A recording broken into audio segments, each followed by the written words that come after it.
Hello and welcome back to Cognex Inside Vision Suite training.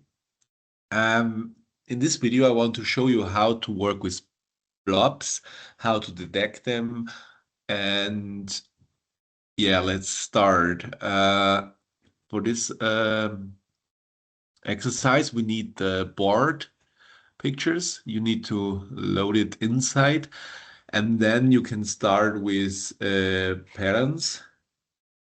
With train pad max red line. I set the threshold to 25 to get more details into my pattern, so I will be able to find it better or more easily. Then in my find pattern, I set the threshold to 45 to be able to find my patterns again, because this picture is now not so easy than the first one with the plugs, because my contrast is not so nice here. I tried it with black background. With black background, I'm able to detect the pins better, but not the blobs on the board. And with the white background, it's a little bit better. So I decided to use the white background. Nevertheless, I have to use some image filters to be able to detect everything, but we will go through it step by step. So let's start. First of all, I need to detect the blobs here on the left and on the right. And as you can see, I already implemented a filter, an image filter, which we will look at now. If I go on Vision Tools, then on Image, and then on Filters, okay? And I will put it in cell A2. Then I can choose my fixed point again. I can set my search area, and I put my search area here to find the two blobs I want to find. And then I go on Filter, Binarisieren in German. And then I have to set the threshold, I set it on 100. So the Binarisieren makes everything white or everything black, and I can set the threshold. That means everything under 100 will be black, and everything above 100 will be white. Okay, with these settings, I'm able to find the two blobs, and therefore I go on Vision Tools, Blob, DetectBlobs. Okay, here above I set everything I need, and then I can choose how much I want to find. In this case, it's 1. If I would put here in a 0, it will just give me back the amount of blobs it found.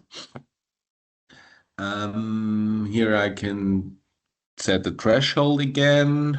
I set it to -1 because then it's automatically set it.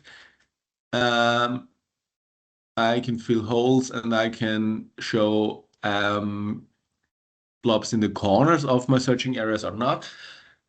I don't want it for, in my case now, my blob is white and my background is black.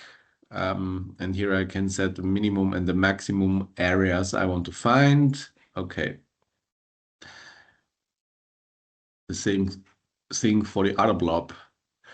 Okay, then I have the pins on the top,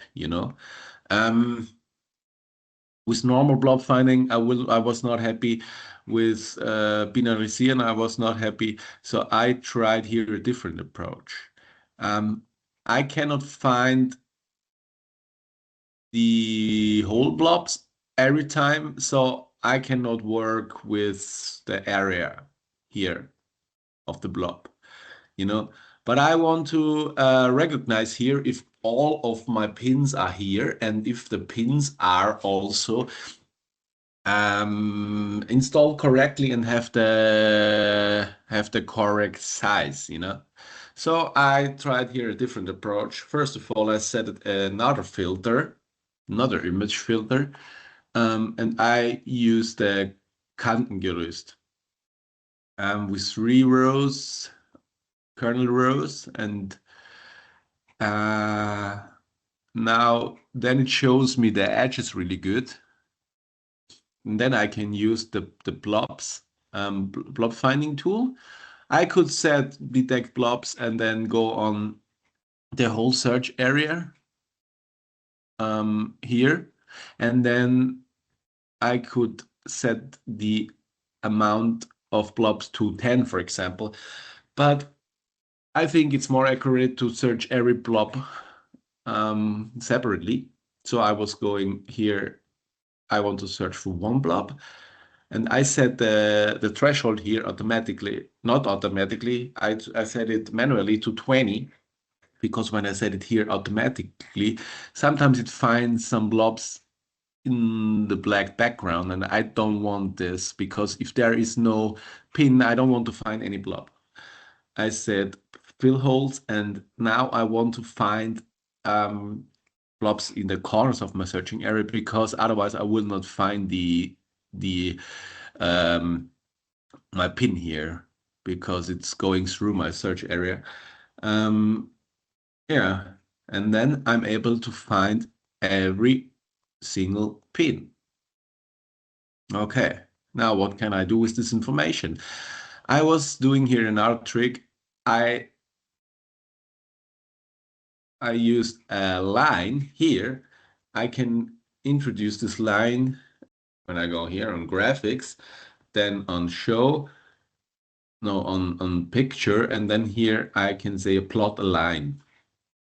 Okay, I plotted the line, and I can now move this line to the end of my pins, and then I can use mathematic formula here with our geometric elements. Then I can the blob to line. So I find the distance between the end of the blob and the line, and I use this here.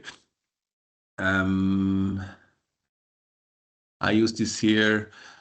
I said my blob is in this cell, you know, here, A18. Then the line is an absolute reference, and this is this line here, which I just introduced.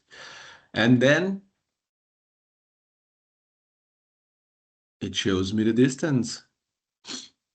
And this is mostly close to 0. So I can say in my logic, in range, absolute value of my distance is between 0 and 30. And if it's true, 1. If it's not true, 0. So that's how I detect if my pins are here and if the pins are not broken and installed correctly. Okay, and for the part itself, if it's the correct dimensions, right?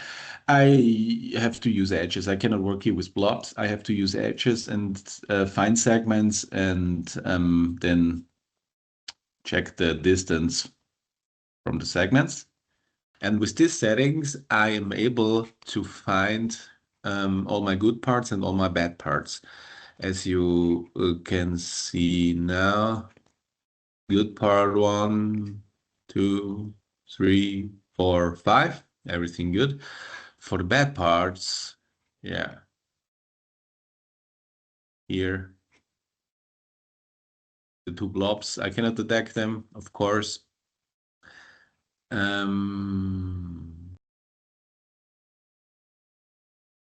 At this edge, still good. It's 250, come on. So I can set this range a bit different, 255. Okay, then it's a bad part. That's how you work with this program, right? You have to you have to adapt these ranges by your own so you can find the good parts you want and the bad parts you want. That's how you would do it also in the industry, right? Okay, bad two. I find everything. Then the next one is here. The blob is here bigger, too big, so it's bad part. Here again the same thing. Here is everything good so far. Yeah, it should be like this because here here is are some letters missing, but I will show you this in the next video. So we still detect this as a good part. And D1, yeah, of course, here is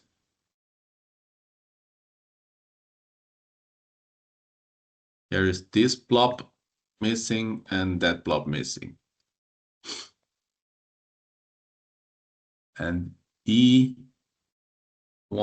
is this blob is missing, and also here I get an error. So that's how it should work. And now you can try it by yourself. I wish you good luck and goodbye.